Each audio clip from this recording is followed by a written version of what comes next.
Romeo की लिखी हुई पत्री, पहला अध्याय। पौलुस की ओर से, जो यीशु मसीह का दास है और प्रेरित होने के लिए बुलाया गया और परमेश्वर के उस सुसमाचार के लिए अलग किया गया।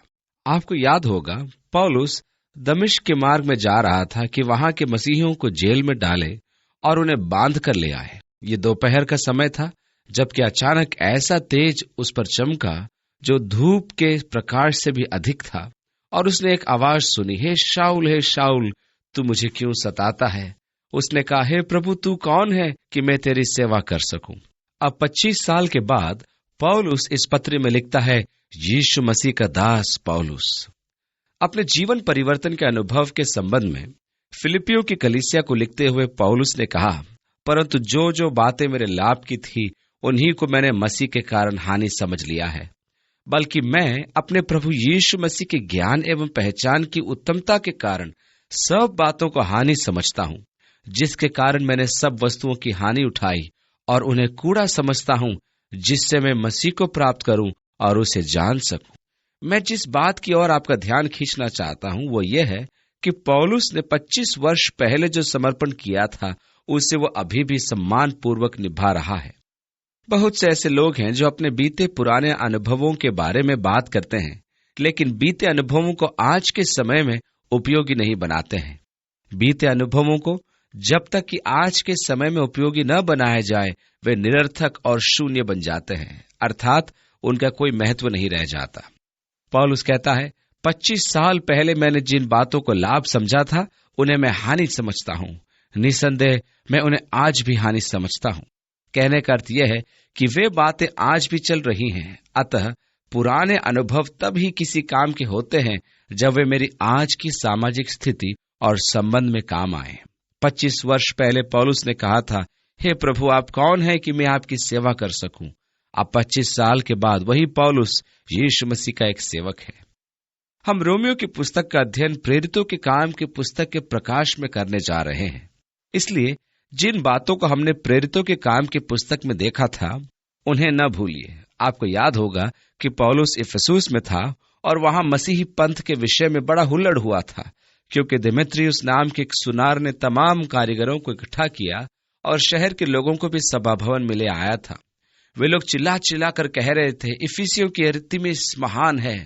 उस समय पौलुस ने कहा था, ठीक है, मैं मकिदुनिया की ओर वहां से कुरिन्थ को जा रहा हूं और मैं यरूशलेम भी जाऊंगा और फिर मुझे रोम की भी यात्रा करनी है। वहां पौलुस ने इफिसुस को छोड़ते समय अपनी इच्छा प्रकट की कि वह मकिदुनिया को और फिर कुरिन्थ को जाएगा और अंत में वह रोम की कलीसिया को भी देखना चाहता था। यरूशलेम को जाने से पहले जब वह कुरिन्थ पहुंचा, तब पौलुस ने कुरिन्थ से रोम की कलीसिया को यह पत्र लिखा। ऐतिहासिक रूप से यह आपको प्रेरितों के काम की पुस्तक में ले जाने में सहायता करेगा। उसने रोम की कलीसिया को यह पत्री कुरिन्थ से उस समय लिखी थी जब वो वापस यरूशलेम जाने के लिए तैयार था। तब उसे पता चला कि लोग उसकी हत्या कर देना चाहते थे। पौलुस वहां से पानी के जहाज पर सीरिया को जाने को था। वे उसे जहाज पर से समुद्र में फेंक देने की फिराक में थे। इसलिए कुरिन्थ से समुद्री यात्रा करने के बदले वो वापस उत्तर दिशा की ओर मकिदुनिया चला गया और वहां से पार करके त्रोआस को गया और वहां से जहाज बदलता हुआ यरूशलेम चला गया। इस कारण फसह के पर्व पर यरूशलेम की आशा उसने छोड़ दी थी, परंतु टोकरियों के पर्व पर वहां पहुंचने की आशा पौलुस में थी। उसे वहां पहुंचे अभी 7 दिन ही हुए थे कि यरूशलेम में पौलुस को बंदी बनाया गया और उसे कैसरिया ले जाया गया, जहां 2 वर्षों तक वो बंदी गृह में रहा। उसने कैसर की दोहाई दी और जैसा कि प्रेरितों के काम की पुस्तक में है कि वह रोम को जा रहा था। पौलुस के रोम जाने के 2 वर्ष या 2 वर्ष से अधिक समय से पूर्व पौलुस ने इस पत्र को लिखा था। रोम जाने की अपनी इच्छा और उद्देश्य को वह इस पत्र में लिखता है। यीशु मसीह के बंधुआ दास पौलुस को उसका प्रेरित बनने के लिए बुलाया गया था। बाइबल हमें बताती है कि हमें अपनी बुलाहट और चुनाव को निश्चित या पक्का कर लेना चाहिए। पौलुस ने कहा, मुझे प्रेरित बनने के लिए बुलाया गया है। हमें परमेश्वर की बुलाहट का वर्गीकरण नहीं करना चाहिए कि किसी की बुलाहट बहुत ऊंची है या सबसे बड़ी है। मैं नहीं जानता कि आपको किस लिए परमेश्वर ने बुलाया, परंतु यह जान लेना महत्वपूर्ण है कि जिस बात के लिए या जो कुछ होने के लिए परमेश्वर ने आपको बुलाया है, उससे अधिक आप कुछ और नहीं हो सकते। हम उस समय अक्सर संकट में पड़ जाते हैं जब हम उससे कहीं बढ़कर करने लगते हैं जिसे करने के लिए परमेश्वर ने हमें बुलाया। पौलुस को एक प्रेरित होने के लिए बुलाया गया था और पौलुस के लिए यह बहुत बड़ी बात थी। यदि उसने कहा पौलुस को एक तंबू बनाने वाले के रूप में बुलाया गया, तब उसे तंबू बनाने वाला होना चाहिए था। यदि पौलुस को एक ऊंट चलाने वाले के रूप में बुलाया गया होता तो उसे एक ऊंट चलाने वाला होना चाहिए था। परमेश्वर ने आपको जो कुछ भी करने या होने के लिए बुलाया है, वही आपके जीवन के लिए सबसे बड़ी बुलाहट है, क्योंकि आप उससे अधिक न तो हो सकते हैं और न ही बन सकते हैं। और जो कुछ बनने या होने के लिए परमेश्वर ने आपको बुलाया, उसके लिए परमेश्वर आपको उत्तरदायी ठहराता है। कई बार हम ऐसे कामों को करने में दोषी पाए जाते हैं जो परमेश्वर ने न तो आपके लिए रखे थे और न ही आपको दिए थे। मुझ में बड़ी लालसा होती है कि किसी बड़े क्षेत्र में परमेश्वर की सेवा करूं और मैं उस काम का बोझ उठा लेता हूं। नतीजा क्या निकलता है? पूरा का पूरा सत्यानाश, क्योंकि उस काम के लिए परमेश्वर ने मुझे बुलाया ही नहीं था। मैंने कई अवसरों पर ऐसा करने का प्रयास किया था, लेकिन परमेश्वर ने वैसा करने या बनने के लिए मुझे नहीं बुलाया और मुझे हमेशा ही अनर्थकारी नतीजा मिला। कभी कभी हमारी महत्वाकांक्षा और हमारी इच्छा प्रभु की बुलाहट के परे होती है। पौलुस को एक प्रेरित होने के लिए बुलाया गया था और परमेश्वर के सुसमाचार के लिए उसे अलग किया गया था। इसी विषय के प्रति तो रोमियो की पुस्तक समर्पित है। और दूसरी आयत में जिसकी प्रतिज्ञा उसने अपने पवित्र शास्त्रों में अपने नबियों के द्वारा की थी। मसीह का यह महिमामय सुसमाचार और मसीह के द्वारा उद्धार वो महत्वपूर्ण बात है जिसकी नबुवत परमेश्वर ने अपने भविष्यवाणियों के द्वारा की थी। उसके पुत्र हमारे प्रभु यीशु मसीह के संबंध में ये बात ध्यान देने योग्य है। और तीसरी आयत में लिखा है, जो शरीर के भाव से दाऊद के वंश से उत्पन्न हुआ। दाऊद नातान नबी के पास गया और कहा, मैं प्रभु के लिए एक भवन बनाना चाहता हूँ। मैं तो इस सुंदर राजमहल में रहता हूँ और परमेश्वर अभी भी उस तंबू में निवास करता है। वे अभी भी परमेश्वर की आराधना तंबू में कर रहे थे। इसलिए राजा दाऊद को महसूस हुआ कि वह इस वैभवशाली महल में रहता है, जबकि परमेश्वर एक तंबू में निवास करता है। मैं प्रभु के लिए एक भवन बनाना चाहता हूँ जिसे समस्त संसार में सबसे वैभवशाली सुंदर भवन होना चाहिए। नातान नबी ने कहा, दाऊद, ये तो सच में अति महान विचार है जो आपके मन में हो रहा है। उस रात को प्रभु नातान नबी के पास आया और कहा, हे नातान, तूने दाऊद से बोलने में जल्दबाजी की है और जो नहीं बोलना चाहिए था वो बोल दिया। इसलिए अब तुझे दाऊद के पास जाना पड़ेगा और उससे जाकर बोलना पड़ेगा, वह मेरे लिए भवन नहीं बना पाएगा, क्योंकि उसके हाथ खून से रंगे हुए हैं, वह योद्धा है। परंतु तू दाऊद से कहना, मैं तेरे लिए एक भवन बनाऊंगा और उसके सिंहासन पर उसके वंश में से कोई न कोई बैठता रहेगा। अगले दिन दाऊद ने नातान को देखा और तब नातान ने कहा, दाऊद, आपके लिए मेरे पास एक बुरा समाचार है और एक अच्छा समाचार। साहब, पहले बुरा समाचार सुनाइए। बीती रात को परमेश्वर ने मुझसे कहा कि आप परमेश्वर के लिए भवन नहीं बना सकते। आपके हाथ खून से रंगे हैं, आप युद्ध करने वाले एक पुरुष हैं, परंतु आपका पुत्र इस योग्य होगा कि परमेश्वर के लिए भवन बनाएगा। दूसरी ओर महाराजा दाऊद, शुभ समाचार यह है कि परमेश्वर आपके लिए एक घर बनाएगा और इज़राइल के सिंहासन पर आपके वंश में से कोई न कोई राजा होकर बैठता रहेगा, अर्थात आपके इज़राइल के सिंहासन पर केवल आपका वंश ही बैठेगा, अर्थात मैं दाऊद की राजगद्दी को सदैव स्थिर रखूंगा। दाऊद तुरंत समझ गया कि दाऊद के वंश से मसीह आने वाला था। यह बात दाऊद के लिए भावुक कर देने वाली थी। वो प्रभु के सामने गया और कहा, हे प्रभु, तूने मुझे भेड़शाला से और भेड़ बकरियां चराते हुए चुन लिया। प्रभु, मैं तो कुछ नहीं था, मैं तो बस एक चरवाहा था। तिस भर भी तूने मुझे चुना और अपनी प्रजा के ऊपर राजा ठहराया। तूने मुझे बहुत अधिक आशीषें दी है और मैं जानता हूं कि तू आने वाले वर्षों के बारे में कह रहा है। हे परमेश्वर, मैं कह भी क्या सकता हूं। दाऊद परमेश्वर के सामने मूक अवस्था में आ गया, क्योंकि वह परमेश्वर के अनुग्रह से वशीभूत हो गया था। क्या आप कभी ऐसी परिस्थिति में आए हैं? परमेश्वर की भलाई से ऐसे वशीभूत हुए कि आपके मुंह से शब्द ही न निकले। सैम मुलेलो ने कहा, जब प्रार्थना अपनी चरम सीमा पर पहुंच जाती है तब मुंह से शब्द निकलते ही नहीं है। परमेश्वर के साथ ऐसी घनिष्ठता कि जान जाते हैं कि परमेश्वर ने हमारे लिए क्या करने की प्रतिज्ञा की है। ऐसे समय आते हैं जब मैं मूक सा रह जाता हूं, मैं कह भी क्या सकता हूं। उस प्रतिज्ञा के अनुसार वह दाऊद के वंश से आ गया। यीशु के ठूंठ से एक डाली फूट निकलेगी। ये दिलचस्प बात है कि सुसमाचारों में जब वे यीशु की वंशावलियों को लिखते हैं, तब हालांकि मत्ती और लूका द्वारा लिखित वंशावलियों में अलग अलग हैं, पर दोनों का मूल पिता दाऊद ही है। दाऊद ही से वे दो अलग अलग वंशावलियां लेते हैं। मत्ती की वंशावली में आप दाऊद तक पढ़ लेने के बाद पाते हैं, और दाऊद से सुलेमान बत्शेबा से उत्पन्न हुआ, जो पहले ऊरिया की पत्नी थी। ये आपको उस वंशावली की ओर ले जाती है जो सुलेमान से आरंभ होकर यूसुफ तक जाती है, जिसे लोगों द्वारा यीशु का पिता माना जाता है। अब जो वंशावली सुलेमान से आ रही है, उसमें आप यकुन्या नामक पुरुष तक आते हैं। यदि आप यिर्मयाह के 22वें अध्याय के अंतिम पद को पढ़ेंगे तो आप वहां पाते हैं कि प्रभु ने यकुन्या को श्राप दिया था। यिर्मयाह ने कहा, हे पृथ्वी यहोवा का वचन सुन, इस पुरुष को निर्वंश लिखो, उसके वंश में से कोई भाग्यवान होकर दाऊद की गद्दी पर विराजमान न होगा। यदि यीशु यूसुफ का पुत्र था, तब तो वो सिंहासन पर नहीं बैठ सकता था।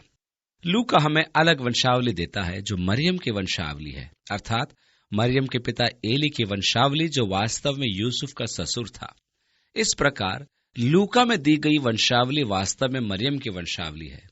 वह एक अलग वंशावली द्वारा यीशु को दाऊद के वंश से जोड़ता है। वह वंशावली में पूर्व काल की ओर जाकर दाऊद के पुत्र नातान पर आता है। इसी कारण मरियम के द्वारा यीशु दाऊद का एक वंशज है, और इस प्रकार वह दाऊद के सिंहासन पर दावेदार है। यकुन्या के द्वारा नहीं, क्योंकि ऐसा होने पर वह सिंहासन का दावेदार न हो सकता था, क्योंकि उस वंश को परमेश्वर ने श्राप दिया था कि वे दाऊद के सिंहासन पर नहीं बैठेंगे। पौलुस परमेश्वर के पुत्र हमारे प्रभु यीशु मसीह के संबंध में घोषणा करता है, और आगे 3 आयत में कहता है, जो कि शरीर के भाव से तो दाऊद के वंश से उत्पन्न हुआ, और घोषणा करता है कि पवित्रता की आत्मा के भाव से मरे हुओं में से जी उठने के कारण सामर्थ्य के साथ परमेश्वर का पुत्र ठहरा। मसीह का पुनरुत्थान उसकी एक घोषणा है। और आगे, जिसके द्वारा हमें अनुग्रह और प्रेरिताई मिली कि एक नाम के कारण सब जातियों के लोग विश्वास करके उसकी माने, जिनमें आप भी यीशु मसीह के होने के लिए बुलाए गए हो, कि सब परमेश्वर के प्रिय हैं, और परमेश्वर ने मुझे पवित्र होने के लिए बुलाया है। सच में पौलुस की ये पत्री परमेश्वर के पवित्र जनों के लिए है, अर्थात कलीसिया के लिए। और 7वीं आयत में आगे, हमारे पिता परमेश्वर और प्रभु यीशु मसीह की ओर से आपको अनुग्रह और शांति मिलती रहे। अनुग्रह और शांति नए नियम के स्थायी जुड़वा शब्द है। इन्हें हमेशा एक साथ क्रम में रखा गया है। मुझे नए नियम में ऐसा कोई स्थान याद नहीं आता जहां लिखा हो शांति और अनुग्रह, परंतु हमेशा अनुग्रह और शांति है। क्यों? क्योंकि आप तब तक परमेश्वर की शांति को नहीं पहचान सकते जब तक कि आपने परमेश्वर के अनुग्रह का अनुभव न किया हो। मेरे मसीही अनुभव में ऐसे वर्ष रहे हैं कि मुझ में परमेश्वर की शांति नहीं थी। परमेश्वर के साथ मेरे संबंध में उसमें अवश्य शांति बनी हुई थी, क्योंकि वह शांति तो यीशु मसीह के द्वारा स्थापित की गई थी, परंतु मुझ में परमेश्वर की शांति नहीं थी, क्योंकि मैं अपने ही कामों द्वारा परमेश्वर के सामने स्वयं को धर्मी ठहराने का प्रयास कर रहा था। और जब तक मैंने स्वयं को अपने प्रयासों द्वारा परमेश्वर के सामने धर्मी ठहराने की कोशिश की, तब तक मैंने कभी शांति नहीं पाई, और मेरे मसीही अनुभव में हमेशा संघर्ष बना रहता था। मैं हमेशा कुछ अच्छा बनने की कोशिश करता रहता था, और हमेशा आशा करता था कि मैं और भी अच्छा करूंगा। मैं अत्यंत बेचैन था और मुझ में शांति नहीं थी, परंतु मैंने परमेश्वर के अनुग्रह का अनुभव न कर लिया, और तब जाकर मुझे शांति प्राप्त हुई, और मैंने जाना कि अनुग्रह और शांति क्या है। अनुग्रह हमेशा पहले आता है, और यदि आपने परमेश्वर के अनुग्रह का अनुभव नहीं किया है, तो आप अपने जीवन में परमेश्वर की शांति को कभी अनुभव नहीं कर सकते। 8वीं आयत, पहले मैं तुम सब के लिए यीशु मसीह के द्वारा अपने परमेश्वर का धन्यवाद करता हूं, क्योंकि तुम्हारे विश्वास की चर्चा सारे जगत में हो रही है। रोम में विश्वासियों की एक देह थी, और मसीह में उनके विश्वास की चर्चा सब जगह हो रही थी। 9वीं आयत, परमेश्वर जिसकी सेवा मैं अपनी आत्मा से उसके पुत्र के सुसमाचार के विषय में करता हूं, वही मेरा गवाह है कि मैं तुम्हें किस प्रकार लगातार स्मरण करता रहता हूं, और नित्य अपनी प्रार्थनाओं में तुम सबके लिए विनती करता रहता हूं। मेरे लिए दिलचस्प बात है कि पौलुस को अपने प्रार्थना के जीवन के लिए परमेश्वर को चश्मदीद गवाह ठहराना पड़ता है। मैं सोचता हूं कि यह उचित है, क्योंकि यीशु ने कहा, जब तू प्रार्थना करे तो अपनी कोठरी में जा और द्वार बंद करके अपने पिता से जो गुप्त में है प्रार्थना कर, तब तेरा पिता जो गुप्त में देखता है तुझे प्रतिफल देगा। अपनी प्रार्थनाओं का लोगों के सामने दिखावा न करें। समस्त देश में लोगों को आप चिट्ठियां लिखकर यह न बताएं कि आप उनके लिए अपने घरों में विशेष गलीचे या कालीन पर घुटने टेक कर प्रार्थना करते हैं, और फिर उस गलीचे का 1 वर्ग फुट टुकड़ा 200 रुपयों में अंशदान के बदले भेजने का प्रस्ताव न रखें। मैं यरूशलेम जा रहा हूं और मैं अपने साथ प्रार्थना करने वाला ये गलीचा भी ले जा रहा हूं, जिसे मैं जैतून पर्वत पर रखूंगा। जैतून पर्वत वह स्थान जहां यीशु अपने द्वितीय आगमन पर अपने पैर रखेगा। मैं आपके लिए जैतून पर्वत पर प्रार्थना करूंगा। आप अपने प्रार्थना निवेदनों को भेजिए, क्योंकि मैं जब वहां होऊंगा तो जिन बातों के लिए प्रार्थना निवेदन आप भेजेंगे उनको मैं याद करके आपके लिए प्रार्थना करूंगा। फिर ऐसे पत्रों में आप आगे लिखते हैं, बड़े प्यार से लिखते हैं कि अपने निवेदनों के साथ अपनी भेंट की चेक या डिमांड ड्राफ्ट भी संलग्न करना न भूलें। तब अपने दूसरे पत्र में आप उन्हें लिखते हैं, जिस कालीन पर घुटने टेक कर मैंने आपके लिए प्रार्थना की, उसका 1 टुकड़ा आप दान देकर प्राप्त कर सकते हैं। परमेश्वर इन बातों से हमारी सहायता करे। पौलुस को अपने प्रार्थनाओं में परमेश्वर को अपना गवाह बनाना पड़ता था। परमेश्वर गवाह है, मैं रात और दिन तुम्हारे लिए प्रार्थना करता हूँ। अपनी प्रार्थनाओं में मैं तुम्हें लगातार स्मरण करता हूँ। और 10वीं आयत में, और नित्य अपनी प्रार्थनाओं में विनती करता हूँ कि किसी रीति से अब तुम्हारे पास आने की मेरी यात्रा परमेश्वर की इच्छा से सफल हो। अभी पौलुस कुरिन्थ में है और वह यरूशलेम जाने को है। वह नहीं जानता कि यरूशलेम में उस पर क्या बीतेगी। इसके सिवाय कि जहां कहीं वो जाता, आत्मा उससे यही कह रहा था कि बंधन और कारावास वहां उसकी प्रतीक्षा में है। और जैसा कि वो उन्हें जो रोम में है लिखता है, मैं तुम्हारे पास आने की आशा कर रहा हूं। मैं प्रार्थना कर रहा हूं कि किसी भी तरह से परमेश्वर की इच्छा से मेरी यात्रा सफल हो जाए। पौलुस ने कहा, मुझे रोम देखना अवश्य है। बाद में जब वो निरुत्साहित और हारा हुआ था, यरूशलेम के कारावास में था, प्रभु ने कहा, पौलुस, ठीक जिस प्रकार तूने यरूशलेम में मेरी गवाही दी, ढाढ़स बांध, हियाव रख, क्योंकि तुझे रोम में भी मेरी गवाही देनी है। वो परमेश्वर की इच्छा से रोम में नहीं आया था। मुझे नहीं मालूम आप क्या सोचते हैं, फिर भी एक यह सफल यात्रा थी। हालांकि समुद्री यात्रा में कई बार जहाज टूट गया और भयंकर तूफान का सामना करना पड़ा था। सब कुछ क्षतिग्रस्त होकर टूट फूट गया था। तिस पर भी माल्टा द्वीप पर टूटा फूटा जहाज जा लगा। वहां उसे अवसर मिला कि वह उस टापू के प्रधान पुबलियुस को प्रभु के पास लाया और माल्टा द्वीप के बहुत लोगों ने यीशु को ग्रहण किया। इस प्रकार आत्मिक रूप से यह एक सफल यात्रा थी। हालांकि आप चुनौती दे सकते हैं कि शारीरिक विचार से पौलुस को बहुत कठिनाइयों एवं दुख तकलीफों में से होकर गुजरना पड़ा था।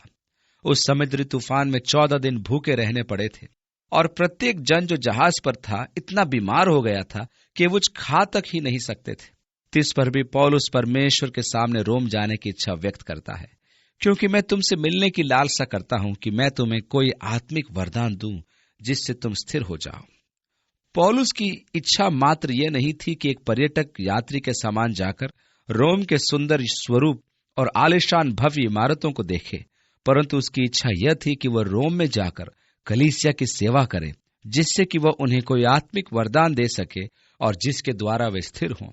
12वीं आयत, अर्थात यह कि मैं जब तुम्हारे बीच में हूं तो हम उस विश्वास के द्वारा जो मुझ में है और तुम में है शांति पाऊं, अर्थात एक दूसरे से प्रोत्साहन पाएं और हम वास्तव में एक दूसरे की सहायता कर सकें। और ये सत्य है कि आप दूसरों के लिए वचन की सेवा तब तक नहीं कर सकते जब तक पहले आप अपने आप के लिए इस सेवा को न पालें। आप पाए बिना दे ही नहीं सकते, क्योंकि वचन की सेवा का लाभ दोनों पक्षों को प्राप्त होता है। हे भाइयों, मैं नहीं चाहता कि तुम इससे अनजान रहो कि मैंने बार बार तुम्हारे पास आना चाहा कि जैसा मुझे दूसरी अन्य जातियों में फल मिला वैसा ही तुम में भी मिले, परंतु अब तक रोका गया। मैं रोम में उसी तरह फल पाने की इच्छा रखता हूं जैसा कि मैं अन्य स्थानों से रखता हूं, क्योंकि मैं यूनानियों और अन्य भाषियों का और बुद्धिमानों और निर्बुद्धियों का कर्जदार हूं। इसलिए मैं तुम्हें भी जो रोम में रहते हो उद्धार का सुसमाचार सुनाने को भरसक तैयार हूं, क्योंकि मैं सुसमाचार से नहीं लजाता, इसलिए कि वह हर एक विश्वास करने वाले के लिए, पहले तो यहूदी फिर यूनानी के लिए उद्धार के निमित्त परमेश्वर की सामर्थ है, क्योंकि उसमें परमेश्वर की धार्मिकता विश्वास से और विश्वास के लिए प्रकट होती है। जैसा लिखा है, विश्वास से धर्मी जन जीवित रहेगा। इस प्रकार से यह पौलुस की घोषणा है, मैं रोम आने के लिए तैयार हूं, मैं रोम में फल देखना चाहता हूं, मैं मसीह के सुसमाचार से नहीं लजाता। यह उद्धार के निमित्त परमेश्वर का सामर्थ्य है, अर्थात उनके लिए जो विश्वास करते हैं, पहले यहूदी फिर यूनानी, क्योंकि उसमें परमेश्वर की धार्मिकता विश्वास से और विश्वास के लिए प्रकट होती है। जैसा कि लिखा है, विश्वास से धर्मी जन जीवित रहेगा। यीशु मसीह के सुसमाचार में परमेश्वर की धार्मिकता प्रकट हुई, क्योंकि परमेश्वर भी हमारे पापों को अधार्मिकता से क्षमा नहीं कर सकता। हमारे पापों की क्षमा के लिए एक धर्मी आधार होना चाहिए था। एक न्यायाधीश यदि दोषी मनुष्य के विरुद्ध लगाए गए आरोपों को पूरी तरह खारिज कर देता है तो वह धर्मी न्यायी नहीं है।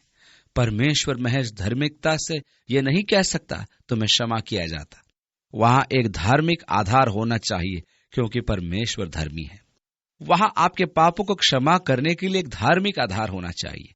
यह धर्मी आधार यीशु मसीह के सुसमाचार में पाया जाता है, क्योंकि परमेश्वर ने पापों के निमित्त एक को मृत्युदंड दिया। केवल एक ही न्यायोचित बात है कि पापी को मृत्युदंड दिया जाए, क्योंकि मृत्युदंड पापी मनुष्य का दंड ठहराया गया है। परमेश्वर ने यीशु मसीह में क्षमा पाने के लिए एक धर्मी आधार ठहराया है।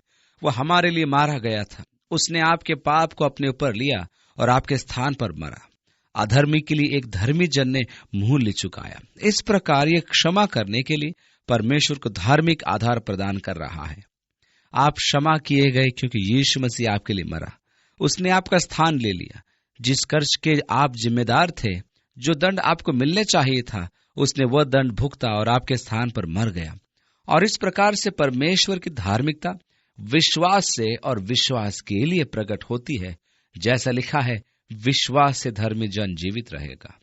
18वीं आयत, परमेश्वर का प्रकोप मनुष्यों की सब अभक्ति और अधार्मिकता के विरुद्ध स्वर्ग से प्रकट होता है, जो सत्य को अधार्मिकता से दबाए रखते हैं। यहां हम पाते हैं कि परमेश्वर की धार्मिकता प्रकट हुई। अब परमेश्वर का क्रोध प्रकट हुआ।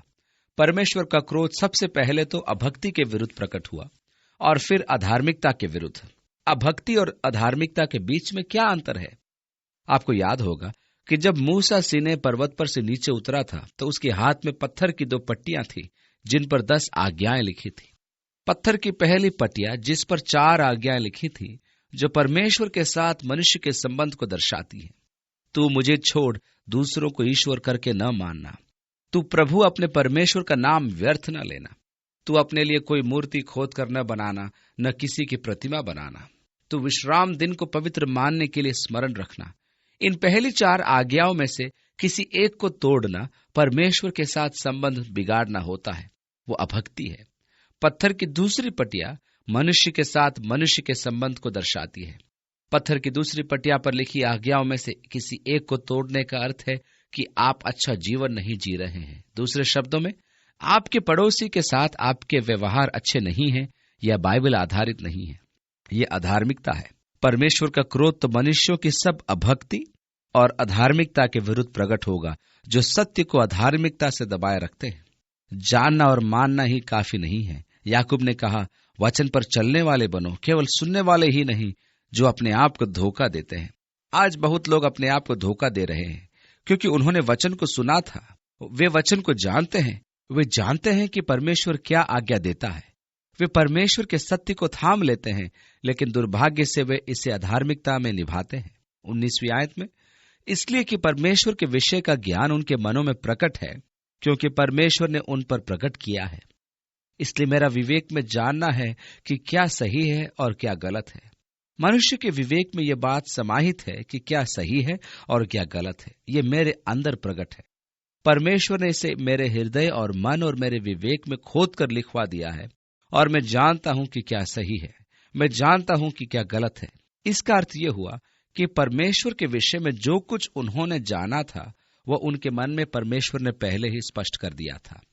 20वीं आयत, उसके अनदेखे गुण जगत की सृष्टि के समय से उसके कामों के द्वारा देखने में आते हैं, अथवा संसार की सृष्टि किए जाने के समय से अनदेखी बातें स्पष्ट रूप से दिखाई देती हैं।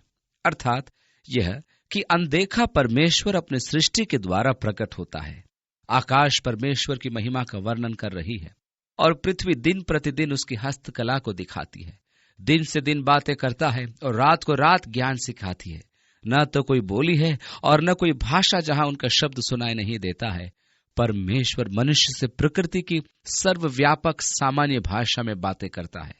इस प्रकार प्रकृति को देखकर मैं जानता हूं कि परमेश्वर का अस्तित्व है।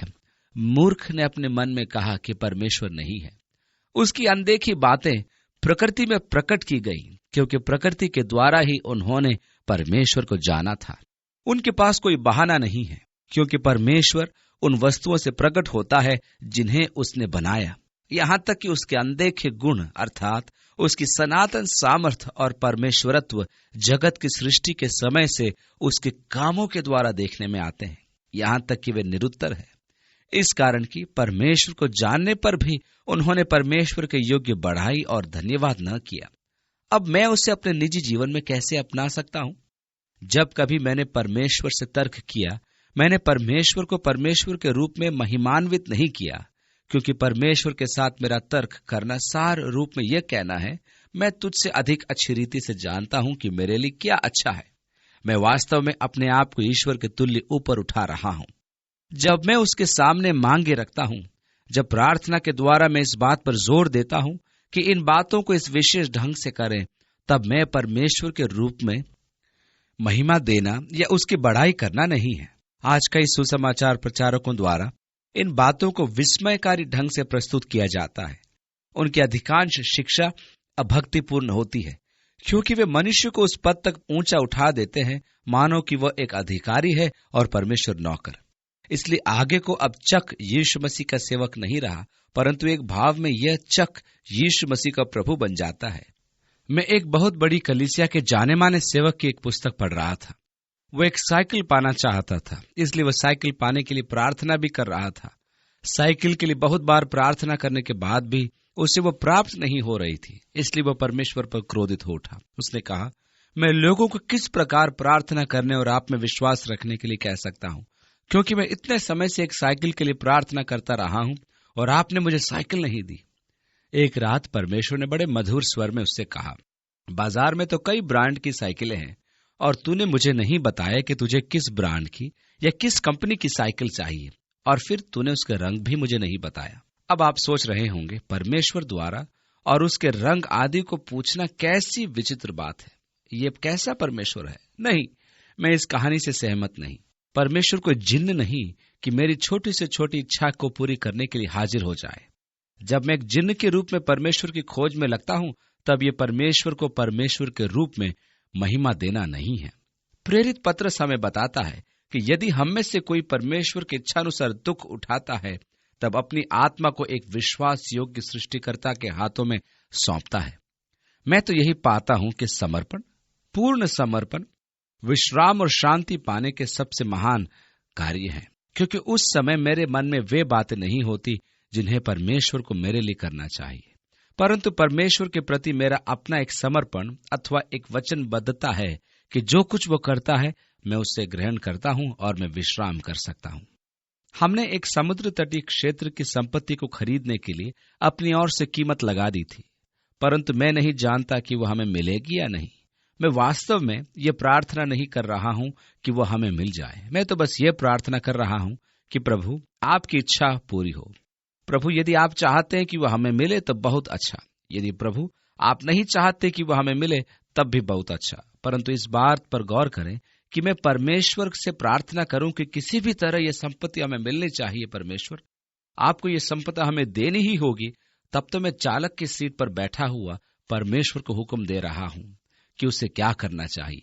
ऐसा करने में मैं अपने आप को परमेश्वर के स्थान पर रख रहा हूं, परमेश्वर का अपना ताबेदार बना रहा हूं, अर्थात यह कि वो मेरी आज्ञा माने। यह परमेश्वर को परमेश्वर के रूप में महिमा देना नहीं है। यह एक ऐसा फंदा है जिसमें लोग बड़ी आसानी से फंस जाते हैं। परमेश्वर जो कुछ चाहता है उसके प्रति पूरा समर्पण होना चाहिए। जीवन जीने का यह कैसा अच्छा तरीका है, क्योंकि जो कुछ होता है आप उसे ग्रहण करना सीखते हैं। आप कभी अशांत नहीं होते। वह मनुष्य जो हमेशा अशांत रहता है, यह वह मनुष्य है जो अशांत रहने की आशा नहीं रखता। वो वास्तव में अपने जीवन की योजना में अशांति को स्थान नहीं देता। इस प्रकार जब कभी उस पर अशांति आती है तो वह अत्यंत व्याकुल या क्षुब्ध होता है। परंतु वह मनुष्य जो अशांत नहीं होता, वह मनुष्य है जो अशांत किए जाने की आशा रखता है। अब परमेश्वर के साथ मेरा एक व्यवहारिक संबंध है। प्रत्येक सुबह मैं उसकी पुनः पुष्टि करता हूँ। परमेश्वर, आज आप मुझे किसी बात के लिए जिसे आप चाहते हैं व्याकुल कर सकते हैं। यदि मेरी योजनाएं आपकी योजनाओं से मेल नहीं खाती हैं, प्रभु, मेरी योजनाओं को आप भंग कर दें, मुझे परेशान करें और मुझे अपने रास्ते पर रखें, क्योंकि मैं चाहता हूं कि आज मेरे जीवन में आपकी इच्छा पूरी हो। इस प्रकार यदि मेरे भी काम में रुकावट आ जाती है और मैं पहले से निश्चित किए काम को नहीं कर पाता, तो मैं ये मानता हूं कि हो सकता है परमेश्वर के मन में मेरे लिए कुछ और योजना हो। यह कहलाता है अपनी आत्मा, अपने प्राण को विश्वास योग्य सृष्टिकर्ता को सौंपना या समर्पित करना। यही परमेश्वर को परमेश्वर के रूप में महिमा देना है। इस कारण कि परमेश्वर को जानने पर भी उन्होंने परमेश्वर के योग्य बड़ाई और धन्यवाद न किया, परंतु व्यर्थ विचार करने लगे, यहां तक कि उनका निर्बुद्धि मन अंधेरा हो गया। वे अपने आप को बुद्धिमान जताकर मूर्ख बन गए। पौलुस के कहने का अर्थ यह है कि परमेश्वर ने स्वयं को प्रकृति द्वारा प्रकट किया। मनुष्य प्रकृति से परमेश्वर को जान सकता है।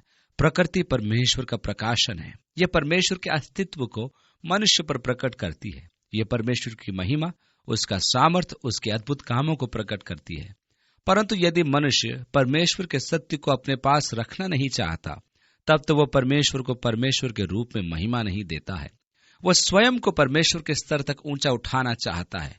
मैं परमेश्वर हूं क्योंकि मैं अपने भाग्य का निर्माता हूं। मैं अपने आत्मा का कप्तान हूं। मैं परमेश्वर हूं। मैं स्वयं प्रशासित मनुष्य हूं।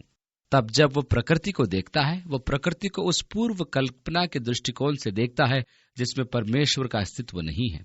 तब वो प्रकृति को परमेश्वर से अलग भौतिक रूप में देखता है, जो प्राकृतिक घटना परिस्थितियों पर आधारित होती है।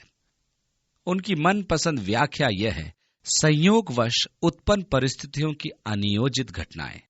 ये किसी भी घटना की व्याख्या दे सकती है, परंतु ये अक्रमिक संयोगी घटना यूं ही नहीं हो जाती।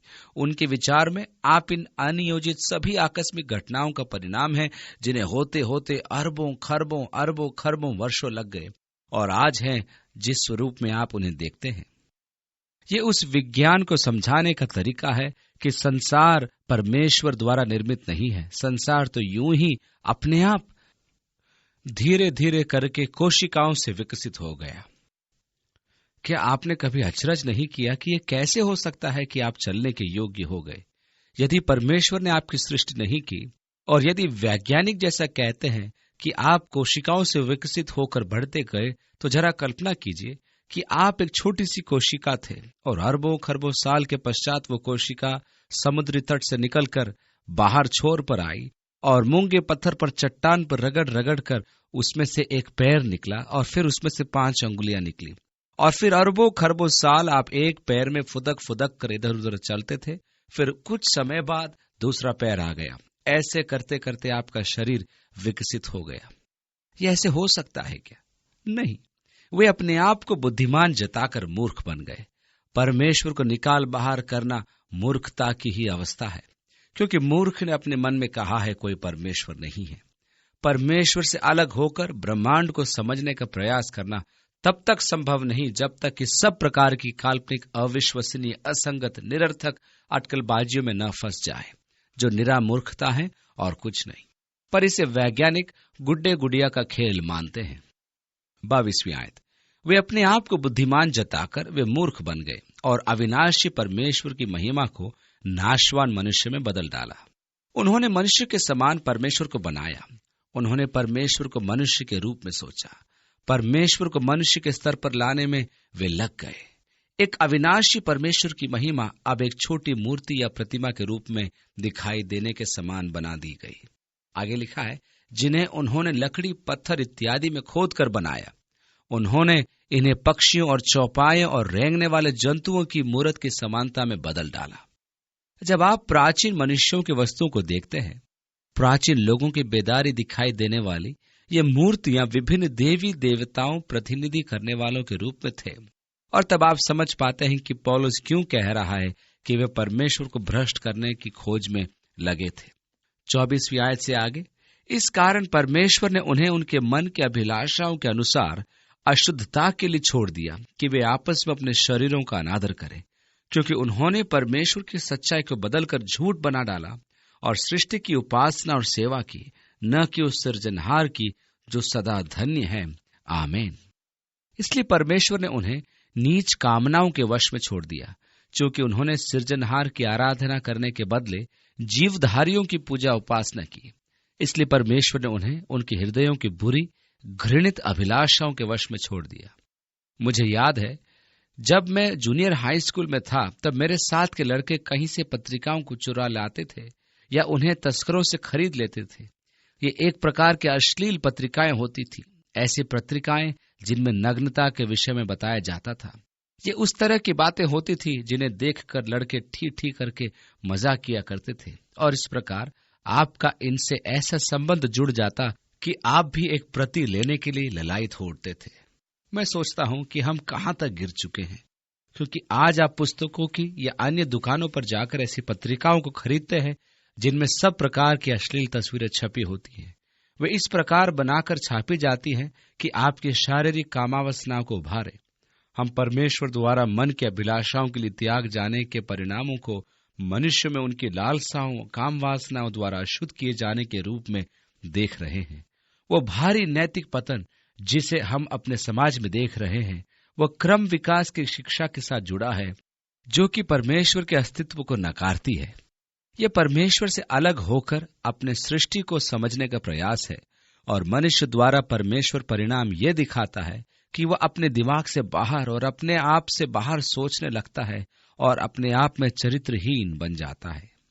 वे आपस में कामातुर होकर अपने ही शरीरों का अनादर करने लगे, क्योंकि उन्होंने परमेश्वर के सत्य को झूठ बना डाला और अपने सृष्टिकर्ता को छोड़ उसकी सृष्टि के जीवों की पूजा उपासना करने लगे। परमेश्वर जो सदा के लिए धन्य है, आप देखते हैं कि क्रम विकास सिद्धांत द्वारा सृष्टि या सृजी हुई वस्तुएं परमेश्वर बन जाती हैं। यही वह सर्वशक्तिमान कोशिका है, और शरीर में आने वाले बदलावों का असाधारण गुण उन तमाम रूपों का विकास करता है जिन्हें हम देख सकते हैं। प्रकृति में आश्चर्यजनक रूपांतरण शक्ति है। यह परमेश्वर बन जाती है कि लोग सृष्टि एवं उसकी वस्तुओं की उपासना एवं सेवा सच्चे और धन्य सृष्टिकर्ता से बढ़कर करने लगते हैं। वे प्रकृति पर विवेकहीनता दृष्टि करते हैं और उस परमेश्वर की जिसने प्रकृति की सृष्टि की आराधना न करके सृष्टि की अर्थात उन्हीं को ही वे देवी देवता बना देते हैं। इसलिए आगे लिखा है, इसी कारण परमेश्वर ने उन्हें नीच काम वासनाओं के वश में छोड़ दिया, यहां तक कि उनकी स्त्रियों ने भी स्वाभाविक व्यवहार को उससे जो स्वभाव के विरुद्ध है बदल डाला। वैसे ही पुरुष भी स्त्रियों के साथ स्वाभाविक व्यवहार छोड़कर आपस में कामातुर होकर जलने लगे, और पुरुषों ने पुरुषों के साथ निर्लज काम करके अपने भ्रम का ठीक फल पाया है। जब उन्होंने परमेश्वर को पहचानना न चाहा, तो परमेश्वर ने भी उन्हें उनके निकम्मे मन पर छोड़ दिया कि वे अनुचित काम करें, और जिन्हें मुंह पर लाने में भी शर्म महसूस होती है। इतना मनुष्य का पतन हो चुका है, उसका गिरना। क्या हम इसे देख सकते हैं? हम इन्हें अपने युग में शर्तीय देख सकते हैं। हम आज इन बातों को देखते हैं जिनके लिए पौलुस ने चेतावनी दी थी। मनुष्य ने परमेश्वर को अपने मन से, जीवन से, स्कूलों से निकाल दिया। परमेश्वर की हीनता के कारण हम हमारे समाज को अनैतिकता अथवा दुराचार के गड्ढे की गहराई में गिरते देख रहे हैं। और आगे लिखा है, इसलिए वे सब प्रकार के अधर्म, दुष्टता, लोभ और बैरभाव से भरकर अब वे परमेश्वर के सत्य को अधार्मिकता से दबाए रखते हैं, परंतु यहां तक कि अब वे आगे परमेश्वर के सत्य को बनाए नहीं रख सकते। परमेश्वर ने उनके भ्रष्ट नरकीय मनों पर छोड़ दिया, और इस प्रकार वे सब प्रकार का धर्म, व्यभिचार, दुष्टता, लोलुपता, विद्वेष, डाह से भरे हुए, हत्या, झगड़े, धोखा, बैर, चुगलखोर, फुसफुसाने, परमेश्वर से घृणा करने वाले, घमंडी, अहंकारी, बदनाम करने वाले, पूरी बुरी बातों के गढ़ने वाले, माता पिता की आज्ञा न मानने वाले, समझ रहित, वाचा के तोड़ने वाले, विश्वासघाती, स्वाभाविक स्नेह के बिना कठोर, निर्दयी हो गए हैं। ऐसा लगता है कि मानो हम सुबह का समाचार पत्र पढ़ रहे हों। इन सब से हम घिरे हुए हैं, अपने जीवन से परमेश्वर को निकाल देने के परिणामों को भुगत रहे हैं। ये हमारे समाज का प्रचलन है। और 32वीं आयत, वे तो परमेश्वर की यह विधि जानते हैं कि ऐसे ऐसे काम करने वाले मृत्यु के दंड के योग्य हैं। तो अभी न केवल आप ही ऐसे ऐसे काम करते हैं, वरन करने वालों से भी प्रसन्न होते हैं। अब क्या आप थिरकने वाले गीतों और नाटकों को टीवी पर देखते हैं? क्या आप इन नाचने वाले शो का आनंद उठाते हैं? क्या आप एक हत्या के रहस्य जैसे सीरियल देखना पसंद करते हैं? क्या आपको अश्लील फिल्में देखने में आनंद आता है? यदि आप इन सब को देखने में आनंद लेते हैं, तब क्या आप इनके कलाकारों के साथ आनंदित नहीं होते? बाहर निकलकर तो आप ऐसा दिखावा करते हैं कि आप बड़े धर्मी हैं। मैं कभी व्यभिचार नहीं करता, मैंने कभी किसी की हत्या नहीं की, अथवा मैंने कभी ये या वो नहीं किया। पौलुस कहता है, न केवल वे आप ही ऐसे काम करते हैं, पर करने वालों से प्रसन्न होते हैं। कहने का अर्थ यह है कि मैं खुद तो ऐसा काम करने की कल्पना नहीं कर सकता, परंतु दूसरों को करते देखकर आनंद से भर जाता हूं। सावधान, परमेश्वर हमारी सहायता करे। शैतान हम पर बुरे कामों की बर्जा कर रहा है। वह हमें फंदे में फंसाना चाहता है, वह हमें उसमें खींचना चाहता है, क्योंकि ये मनमोहक एवं रोचक दिखाई देते हैं। आह, ये तो महज एक जीवन है और मैं जीवन में दिलचस्पी रखता हूं। देखिए, आप ऐसा तर्क कभी प्रस्तुत न करें, परंतु सावधान रहिए। यदि आपकी प्रवृत्ति ऐसी है या आपका रुझान इनकी ओर है, तो आप कभी न कभी इसमें फंस जाएंगे।